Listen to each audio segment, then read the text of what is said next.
우크라이나 전쟁 이후 전 세계에서 같은 말이 나오기 시작했다. 전차는 끝났다.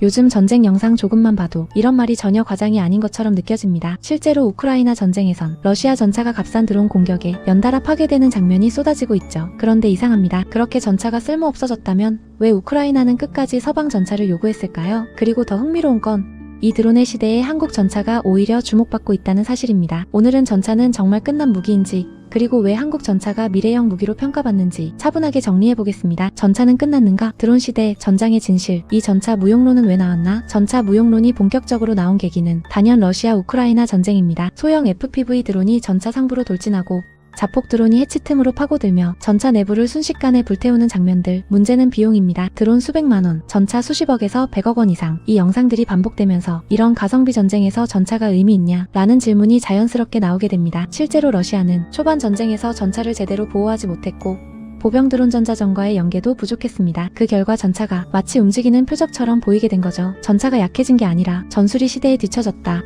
그런데 전차는 왜 아직도 필요할까? 하지만 전쟁의 본질을 보면 전차는 여전히 대체 불가능한 역할을 합니다. 전쟁에서 가장 중요한 건 보여주는 타격이 아니라 땅을 차지하는 능력입니다. 드론은 감시하고 타격할 수는 있지만 점령을 유지하지 못하고 보병을 보호하지 못하며 방어선을 밀어내지 못합니다. 그래서 우크라이나는 전쟁 내내 서방 전차를 요구했습니다. 레오파르트2, 챌린저2, 에이브럼스. 이 전차들은 단순히 장갑이 두꺼운 무기가 아니라 보병과 함께 움직이며 전선을 뚫는 핵심 수단입니다. 즉 전차는 혼자 싸울 때 약해졌을 뿐 사라질 무기는 아니었던 겁니다. 4드론 시대의 진짜 문제점. 그렇다면 여기서 진짜 질문을 던져야 합니다. 전차가 약해진 게 아니라면 도대체 무엇이 문제였을까요? 답은 의외로 단순합니다. 문제는 드론 그 자체가 아니라 전차를 운용하는 방식이 시대에 뒤처졌다는 점이었습니다. 드론이 무서운 이유는 단순히 폭탄을 들고 날아다니기 때문이 아닙니다. 가장 큰 위협은 전차가 원래 대비하지 않았던 방식으로 공격해온다는 점입니다. 첫 번째는 상부 공격입니다. 전차는 태생적으로 정면 장갑에 모든 방어력을 집중하도록 설계됐지만 드론은 가장 약한 위쪽, 즉 엔진 덮개와 해치 부분을 정확히 노립니다. 두 번째는 탐지의 어려움입니다. 소형 드론은 소음이 매우 작고 기존 레이더에도 잘 잡히지 않기 때문에 승무원은 공격당하기 전까지 드론의 존재 자체를 인지하지 못하는 경우가 많습니다. 세 번째는 물량 공세입니다. 과거에는 고가의 미사일 한 발이 위협이었다면 이제는 수십만원짜리 드론 여러 대가 동시에 전차를 노립니다. 한 대를 막아도 다음 드론이 바로 이어서 날아오는 상황이 반복됩니다. 이런 환경에서 장갑만 더 두껍게 만드는 방식은 더 이상 해답이 될 수 없습니다. 그래서 전차는 완전히 다른 방향의 진화를 선택하게 됩니다. 문제는 드론이 아니라 전차의 싸우는 방식이었기 때문입니다. 전차의 진화. 이제는 플랫폼이다. 현대 전차는 더 이상 혼자 싸우는 무기가 아닙니다. 이제 전차는 하나의 무기라기보다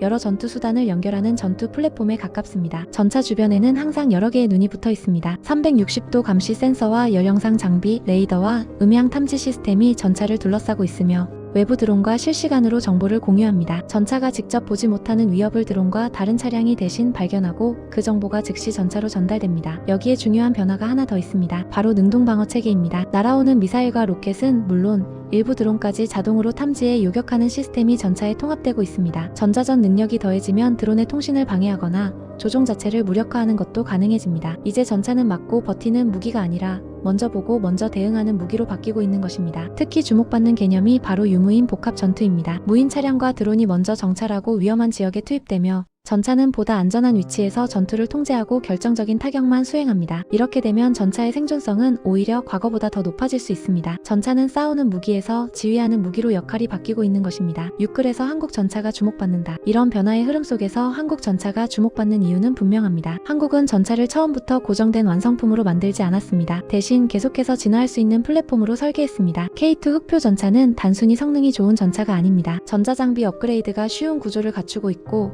능동방어체계 통합을 전제로 설계됐으며 네트워크 중심 전투에 최적화된 시스템을 갖추고 있습니다. 이 점이 중요한 이유는 간단합니다. 드론 기술은 지금 이 순간에도 계속 변화하고 있고 오늘의 해법이 내일은 전혀 통하지 않을 수도 있기 때문입니다. 전차를 그때마다 새로 만들 수는 없습니다. 그래서 필요한 것이 바로 상황에 맞게 바꿀 수 있는 전차입니다. 유럽 국가들이 한국 전차를 높게 평가하는 이유도 바로 여기에 있습니다. 지금 당장 전장에 투입할 수 있으면서도 10년 뒤와 20년 뒤까지 개량을 전제로 운용할 수 있는 구조를 갖추고 있기 때문입니다. 단순히 가격이 저렴해서가 아니라 미래까지 계산된 무기라는 평가가 나오는 이유입니다. 한국 전차는 처음부터 미래 전장을 전제로 만들어졌습니다. 7결론 전차는 끝났나? 그렇다면 이제 정리해봅시다. 전차는 정말 끝난 무기일까요? 그렇지 않습니다. 전차는 사라진 것이 아니라 역할이 바뀌고 있을 뿐입니다. 혼자 싸우는 전차의 시대는 끝났지만 네트워크로 연결된 전차의 시대는 이제 시작됐습니다. 드론은 전차를 죽인 것이 아니라 전차를 더 똑똑하게 진화시키고 있습니다. 그리고 그 변화의 중심에 한국 전차가 있습니다. 여러분은 어떻게 생각하시나요? 드론의 시대에도 전차는 여전히 전장의 왕일까요? 아니면 전혀 다른 무기가 그 자리를 대신하게 될까요?